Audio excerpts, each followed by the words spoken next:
The death that sparked everything. If you are reading this, it means I am dead. I didn't sleep. I didn't fall. I was silenced. Yetunde, they will come for you next, unless you find the truth. And whatever you do, don't trust anyone. Mama.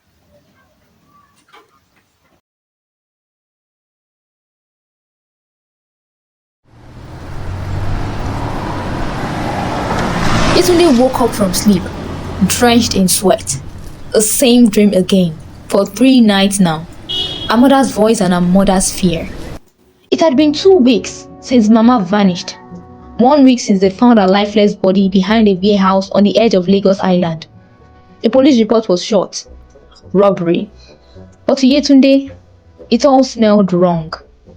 Her mother didn't carry cash. She didn't wear jewelry. She didn't even like walking after dark. So why was she killed? And why was her purse returned with everything intact except one thing? A black leather notebook. The one her mother never let out of her sight. She entered the competition to change their lives. But at what cost? She held her mother's old sewing book. When she opened it, between worn needles and faded thread, was a folded letter inside a tiny ziplock, the same one from the beginning. She read it again slowly. If you are reading this, it means I am dead. Each line made her stomach turn. The letter ended with a warning. They watch everything. If you want to find answers, enter the competition. But be smarter than I was. This game was never about saving money. It's about saving your life. Suddenly, there was a knock on the door. It was soft, deliberate, like someone who already knew she was inside. Yetunde froze. She tiptoed to the window and lifted the curtain. A black envelope sat at the doorstep. No name, just a gold emblem on the paper. The National Savings Competition logo. That was Mama's obsession. She picked it and opened it. Inside the envelope it read, "Congratulations, Yetunde Bello. You have been selected to represent Lagos Mainland Zone 3. Report to location 44B, Ajura Forest Lodge, within 48 hours. Attendance is compulsory." Compulsory? Yetunde blinked. Her mouth went dry. Her mother applied for this contest and now she is dead. And they were inviting her? She turned the envelope over. No sender, no instructions. Just one red stamp inside. One winner. 3 weeks earlier. Yetunde's mother had hope in her eyes the day the letter came. She kept saying, "This one is different. Real prize money. Real chance." She grabbed that black notebook like it held the answers to life. But now, the notebook was gone. And so was she. Back in the present, Yetunde stood alone, letter in one hand and fear in the other. But something shifted within her. She walked to her mother's old wardrobe and opened the panel on the side. But there was something hidden inside. A small USB drive taped behind the wood. She plugged it to her dying laptop. Only one video file, labeled "For Yetunde." She clicked it. On screen, her mother appeared. Shaky video, speaking in a fast whisper. "They lie and they kill. The rules are fake. It's not about saving. It's survival. Each round, someone goes missing. We are not competitors. We are witnesses. If you must enter, don't trust anyone. Especially..." The screen froze. Then it went black. Yetunde stared at the blank screen for a long time. Then she played the video again. Don't trust anybody. Why? What was Mama about to say next? She looked around the room. The hair was so chill, then she closed the laptop and pushed it under the bed. She didn't delete the file. Not yet. Instead, she sat there, thinking about her mother's funeral. But why would a woman who had no enemies suddenly die? Why would she record a message like that? Why would the video cut at the exact moment she tried to say more? Yetunde felt it in her chest.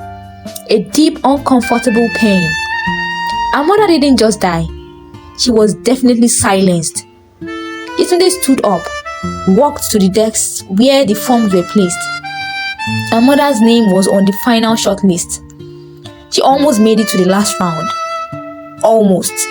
And now, the competition was starting again. Yetunde didn't want the money. She wanted answers. And the only way to get that was by entering the competition. Pretend to play their game. Quietly. Carefully. With a fake smile and steady hands. Her mother used to say, "You don't win by spending big. You win by thinking small." Yetunde never understood that before. Until now. The sun barely rose before the contestants were called into the common room. The large screen blinked to life. A smiling man in a green kaftan addressed them. "Welcome to day 2. Today, 5 of you will be moved to a new level, and 1 of you will be removed." The room went quiet. Yetunde scanned the faces. Ada, with her red scarf twisted tight, eyes cold like soaked stones. Tolu, who never smiled. And then Bankole, the one who smiled too much. Bankole was the kind of boy who filled silence. Fast. Jokes, fake stories, even riddles. Anything to keep people laughing or distracted. Her mother used to say, "When the smile is too wild, the thief is nearby." The video instructions were strange this time. Contestants had to complete a money-saving task. But the twist? They could sabotage each other by trading resources or giving wrong information. There was a certain boy, Obinna. He was the kind of kid who always had a plan. He called himself the future president of Nigeria. Obinna wasn't just confident. He was cocky like a 15-year-old. He had a swagger, a gap tooth, and a story for everything. One day, he told Yetunde during lunch, "I will rule Nigeria. Mark my words. No more fuel queues. No more nonsense." He always said, "Mark my words," like he invented the phrase. He carried around a beat-up notebook where he wrote campaign slogans, even drew a logo for his imaginary party, YNP, Young Nigerian Power. So when the boy from Group 7 whispered about the Dublin Code, Obinna didn't even blink. "That is how rich kids win," the boy said. "Mark my words," Obinna said. "Smart people trade, poor people save." That night, he handed over his allowance in a brown envelope. By morning, he was gone. At first, nobody noticed. Maybe he was asleep, maybe in the bathroom, but his chair stayed empty. "Has anyone seen Obinna?" a girl asked. No one had. His locker was open. His mattress was gone. Completely stripped. Like he was never there, even his name tag had been removed from the door. Yetunde felt her throat tighten. She walked around the back of the dorms where Obinna usually charged his tablet. His charger was still there, plugged in. His shoes too. He never left that tablet behind. She asked the staff member what happened. The woman stared at her too long. "Who?" "Obinna, from Group 4. "There is no Obinna in Group 4, she said and walked away just like that. At dinner, his name was no longer on the screen. His pocket money was reset. Even the boy who collected Obinna's bag, gone. Nobody said it out loud, but everyone felt it. Obinna wasn't eliminated. He was erased. Yetunde stared at his empty chair. She didn't know Obinna well, but he had this annoying habit of always asking, "But why?" Now, he disappeared, just like that. And the humming started again. It was Ada, that same tune she always hummed when she thought no one was listening. Yetunde slowly looked back. She saw that red scarf. It was brighter today. Too bright. Like it was trying to say something without speaking. The house was quiet that night. Yetunde lay on her bed staring at the ceiling. Obina's empty bed still haunted her. Amara's voice echoed in her mind. Trust your gut. Your brain lies, but your belly knows. Then something clicked. She reached under her mattress and pulled out a notebook, the one her mother gave her before she died. This was the same notebook the killers took, but this was a copy. It was a backup in case anything happens. There it was, on page 6, written in pencil. When people vanish, don't look where they were. Look at who is still around. Her fingers trembled. Ada, Bankole, Tolu, even the quiet girl who never talked. Someone knew what happened to Obinna. Someone was watching. That night, the house was too quiet. Yetunde sat alone in the dark, her back against the cold wall of her room. The light from her phone screen was the only thing breaking the darkness. She watched the video again, hoping something new would appear, but it ended the same way.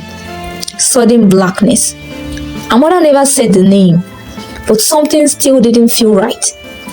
She returned to the USB, not for the video this time, but to the file manager. She scanned deeper and noticed folders buried in layers. One caught her eye. A strange title, The One. She opened it. There was nothing inside but one audio file. Untitled, no date, no description. She played it. Silence. Then footsteps. Quiet. Soft pacing. A drawer opened. Then a whisper. It was her mother's voice, but shaking, nervous. If anything happens, check the red box. Not the one on the shelf, the one under the bed. And remember the name. Remember the name. Static. Silence again. No name. Yetunde's heart was now beating fast as she reached underneath the bed. Her hands brushing dust and paper, then her fingers touched something hard. It was the box. It was the red box. Just like her mother said. She pulled it out with shaking hands. Inside were receipts, old ID cards, and then one small white envelope with no writing on it. She opened it. Just one sheet of paper inside. And one word. Tari. No last name. No address. Just Tari. The way it was written made her pause. It wasn't calm handwriting. It was like rushed. Pressed hard into the paper like it was written in fear. She stared at the name. It felt like someone was behind her. She turned. No one.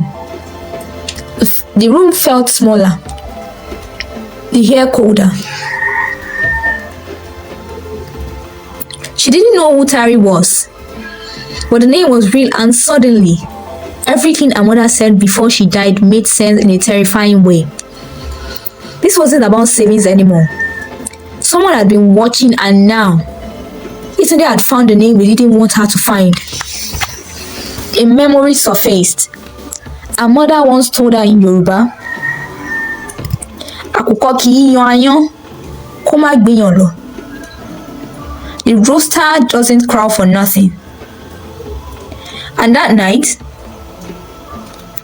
something was definitely crowing. Tari.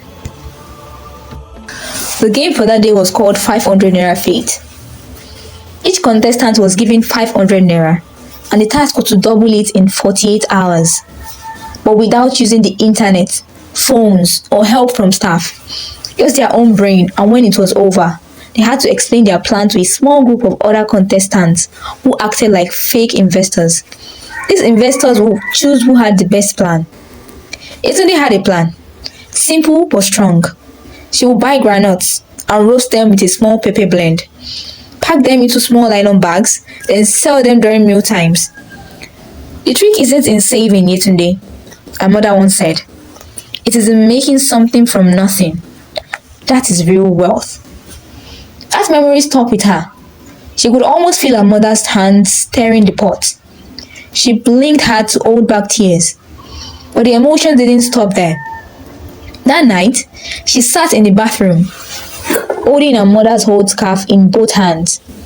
And for the first time since the game began, she cried. She missed her voice, her presence, her warmth. What if I am wrong? What if she wasn't murdered? What if this is just a misunderstanding? But then she remembered the red box, the note, the name, Tari, and fear turned sharp pain again. The next day, while standing to pitch her groundnut idea, she saw something strange. A tall staff member with tribal marks and an iron bangle on his left wrist walked past with a file under his arm. Nothing unusual, except the label on the file said T09 Comp Archive Tari.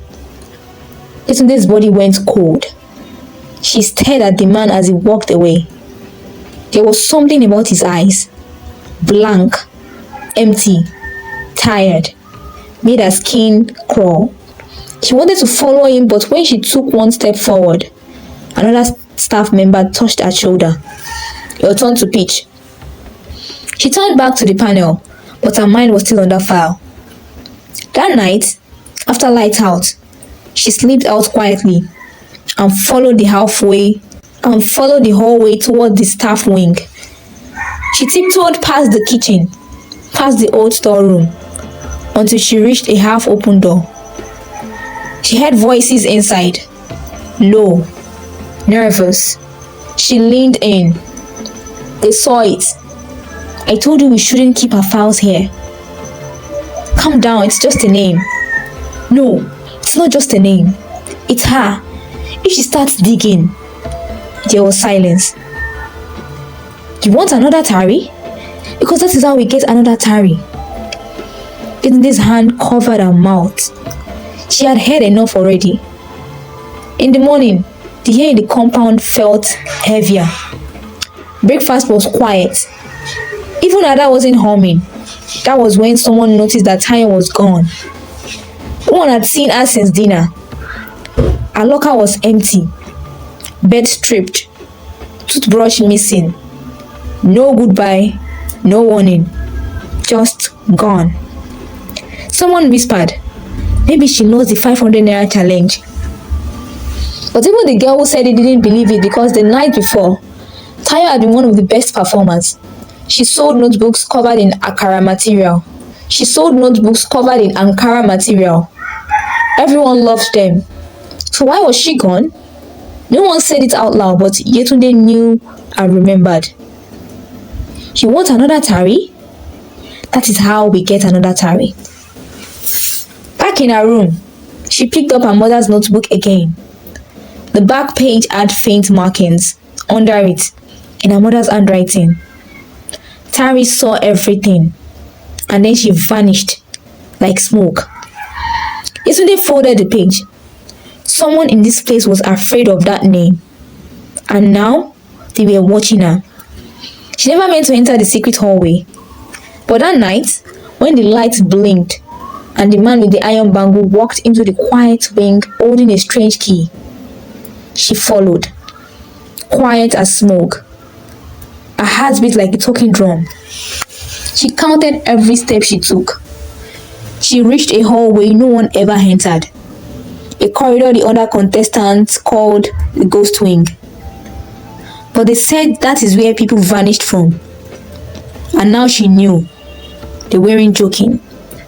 The staff member unlocked the last door and stepped in. Yetunde waited, then slipped through just before it closed. What she saw stopped her heart. Boxes, labeled in neat black marker.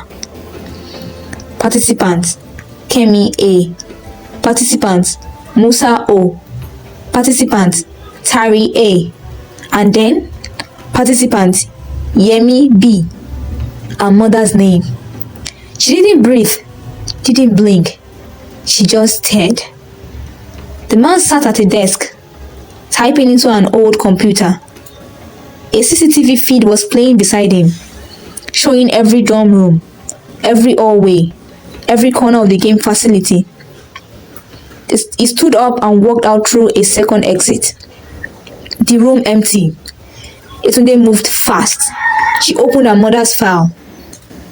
Inside were photos, printed reports, and a paper that says disciplinary incident. Amara tried to warn a contestant. She told a young boy that the game was rigged. She breached protocol. The report said, emotionally unstable, a threat to system integrity. There was one final sheet that says cause of death, slip and fall, status, closed. But someone had scribbled on the side in red ink. Too curious, same part as Tari. Yetunde dropped the paper. Her hands were shaking. Her mother didn't fall. They pushed her, silenced her because she tried to protect someone. She left there as fast as possible. Later that night, Yetunde sat on the floor of the common room.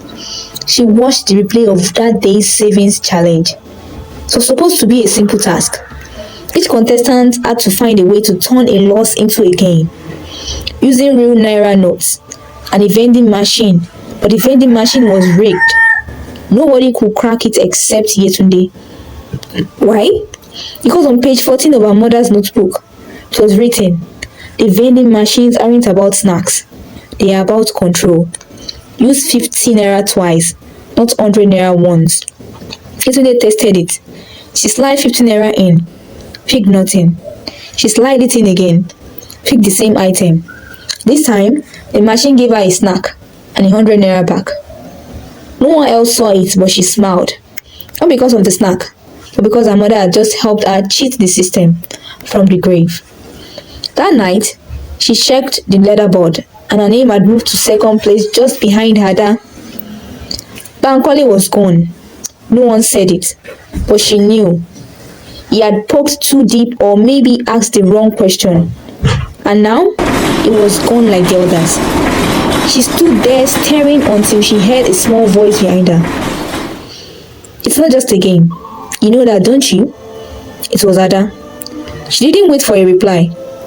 She just walked away, humming the same tune again, but slower this time, sadder. Back in her room, Yetunde sat on her bed and cried. Not loud, just soft. She hugged her mother's scarf to her chest, even though she knew they were watching. I am sorry I didn't listen earlier, she whispered. But in her heart, she knew her mother had never really left her. Every clue, every warning, every line in that old notebook. It was not just scribbles, it was guidance, it was love. And now, Yetunde was not just playing to win, she was playing to expose the truth. That night, while the others slept, Yetunde waited, and when the opportunity came, she moved, barefoot and very careful, every step slow enough to hear the floor breathe. She entered the secret room again. This time, she wanted one thing: Tari's file, her mother's file, and whatever secrets they tried to bury. The room door was closed, but not locked. Yetunde knelt by the drawer. Her breath was shallow. Her flashlight was dying. She flipped through folders. Tari, there. She pulled it out. At the very back of the folder, she found a name. Kemiolaniyo. That was the name of her mom's sister, her aunt. Yetunde's hand trembled again. Could it be her? Was it a coincidence? They always fought. But could she do something as terrible as killing her own sister? She put the file under her shirt and turned to close the drawer. Just then, beep, beep, beep, the light above flashed, then turned red. Her heart slammed against her ribs. She didn't breathe. She didn't move. The silence screamed around her. She looked at the door. No footsteps yet, but she felt it. Someone watching. Someone close. She pressed her back to the filing cabinet, holding the folder to her chest. They know I am dead. They know I am in here.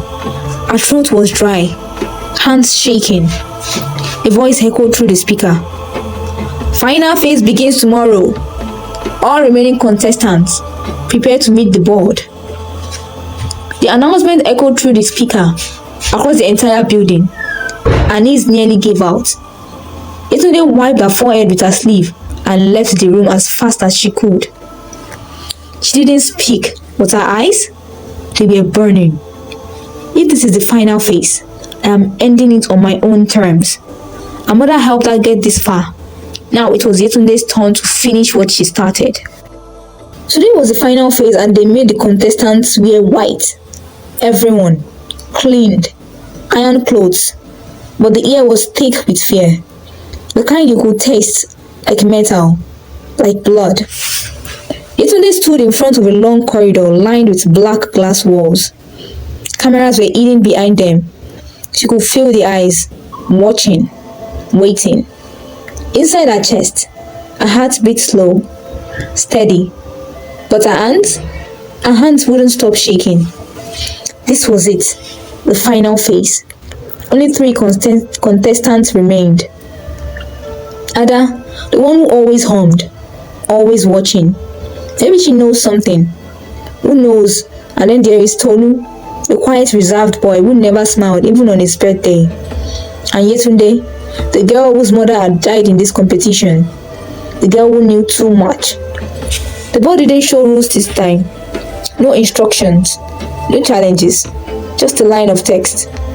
What is the price of winning in a game built on loss? 1 person wins. Choose wisely. They entered the final room. It looked nothing like a game hall. It looked like a courtroom. There was a table, 3 chairs, and 1 camera hanging above. Tolu sat first, his fingers drumming on the surface. You could tell he was nervous, was trying to hide it. Another was still humming as usual. Yetunde, on the other hand, didn't sit. She was staring at the walls. There was something strange about them. Something she couldn't really see. Photos. They were fitted in tinted glass. But behind it were faces. Faces of past contestants. Some were smiling. Some were not. But there was one photo that had been scratched out entirely. She walked to get a closer look. The scratched photo had a tag, Tari, finalist 001. But what made her freeze was the one next to it. Yemi Bello, staff, terminated. Her mother, Yetunde staggered back, like someone punched her in the chest. Terminated? Not dead, not lost, not resigned. Terminated. And beside that photo was a name, Kemi, our aunt. Everything inside her screamed, get out, run, escape this nightmare. But then she remembered page 16 of her mother's notebook. If it ever comes down to choosing, don't. Break the game instead. Her pen trembled in her hand. Tolu looked at her. His paper was already folded. Ada kept humming as she wrote. Yetunde closed her eyes. What would you do, Mama? And in her mind, she saw her mother, standing in the kitchen, staring still, laughing, then whispering. Sometimes to win, you don't play their game, you play yours. She opened her eyes. She didn't write a name. She wrote a question. What happened to Tari? Then she stood, folded the paper, walked straight to the camera, and held it up. There was silence, no buzzer, no lights, no announcement, but the camera moved, zoomed in. A second later, there was a voice from the speaker. And the winner is Yetunde Bello. Tolu's mouth dropped open. Ada stopped humming. Everyone stared. She didn't vote. She didn't follow the rules, but she won because she didn't play. They gave her a brand new car and a check of 10 million naira. She was called the smartest girl in Nigeria. They called her a savings icon. But the night before she left, she broke into the hidden room again. She wanted Tari's file. her mother's report and the documents no one was allowed to read. She copied all of them, sent them to her friend who is a journalist. Hold them. If anything happens to me, publish everything. Back home, her aunt welcomed her with smiles, cooked egusi soup, praised her on live TV. But Yetunde didn't smile because something in her aunt's eyes was empty, too smooth, too clean, like someone who had done this before. She went to her room. The last page was blank, or so she thought. She held it over a candle. Slowly, a final message appeared in faint letters. See, she is watching you. She is afraid of your fire. She always is. This was her mother's last note. It didn't say who she was, but Yetunde knew, and she was going to find proof because this wasn't the end. It was just the beginning. The fire they tried to kill in her mother, Yetunde carried it in her bones. She didn't win by saving the most money. She won by saving the truth. Because some games are not meant to be played. Some are meant to be burned down. So if you ever find yourself in a place where silence is safer than honesty, where truth disappears and nobody asks why, then remember that the bravest thing you can do is not survive. It is to ask the question they fear most and keep asking it. This is for Tari, for Mama Yetunde, for those who vanished, and for the ones who are still too afraid to speak. Let the fire spread. Will you take a ghost's advice to win? Comment your thoughts. I would love to hear them. Binge on more mind-blowing stories. Below each twist will leave you questioning everything. Don't miss next week's heartwarming tale. Subscribe, plus hit the bell. You won't miss it when it comes.